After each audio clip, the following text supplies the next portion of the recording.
New York Times describes Zach Sang as the next generation's Ryan Seacrest. His production company, OBB Sound, goes further by calling him a radio prodigy, social media addict, and pop culture junkie.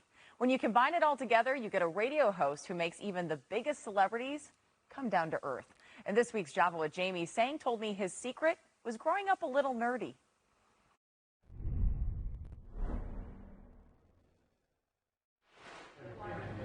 I love it. There's something special about the energy here. Zach Sang has finally agreed to be interviewed after always being the interviewer. All it took. I am a man who loves tchotchkes. There's plenty of them over there. Were a few tchotchkes.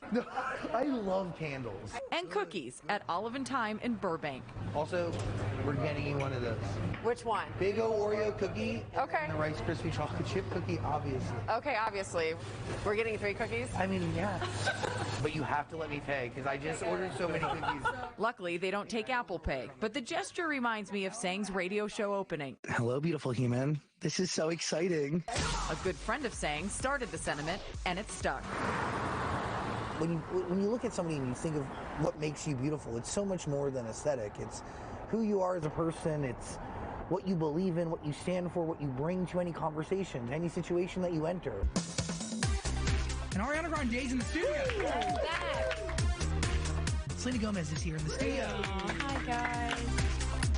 Sang meets a lot of beautiful and famous musicians who he gets to open up on the Zach Sang radio show, streaming on Amazon's AMP app.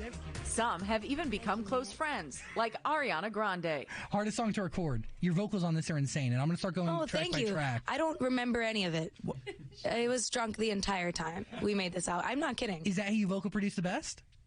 I don't know. I don't remember anything. Oh my gosh. Keep going.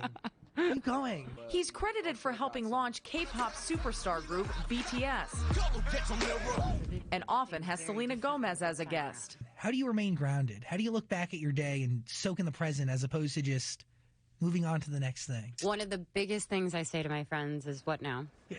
Always. What now? What now? What now? And sometimes they're like, just chill. Like, that's what's going on. Like, stop. After the New York Times called him the Ryan Seacrest of youth, Neil Young called and asked to be on the show. Do you remember the first time you met Joni Mitchell? Yeah. You were young. Yeah, I was 20. That's incredible, but also special. Yeah, I was 20. She was about 22. Cheers. Cheers. Oh, there's the cookies.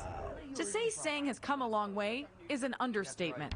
He started his show at 14 years old back in 2008 in his room in New Jersey. I started radio because nobody would talk to me growing up. I had no friends, and as a kid who was kind of misunderstood, sought comfort and relationship in it.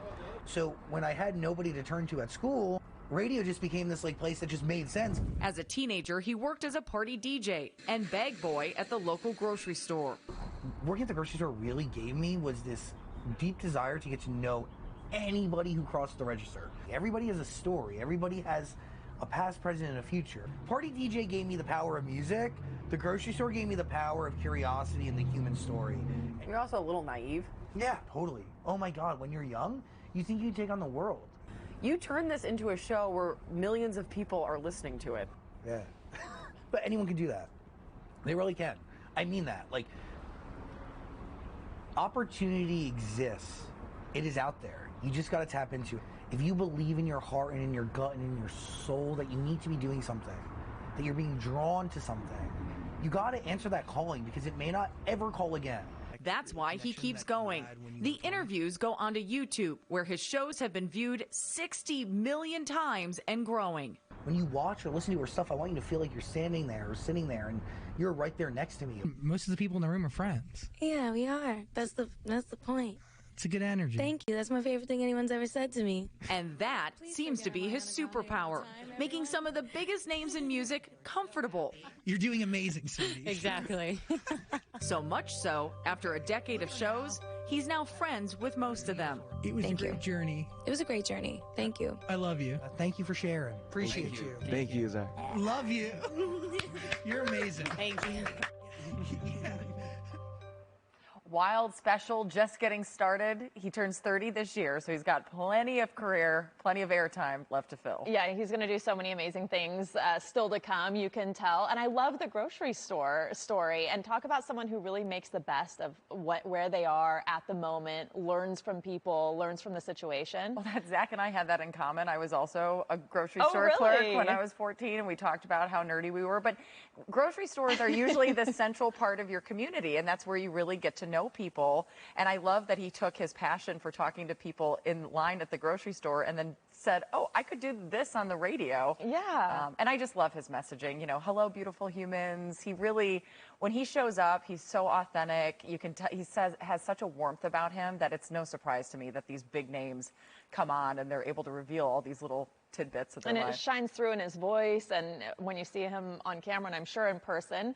And I like also that you two kind of have parallel stories, not only at the grocery store, but you're both doing interviews, and you're normally the interviewer. Yeah, you exactly. know? I have to say, this is one of those interviews that when I went to leave, we hugged like 3 times and exchanged numbers. You're a hugger, though. Yeah. But he's a great kid. I keep calling him kid. He's going to be 30. But, you know, I can't wait to see where he goes in 5, 10, 15 years. Me neither. And I like how he reflects on the time back when he was young, you know, back when he was young, learning all these lessons. Great interview. Exactly. Well, thank you. Thank you.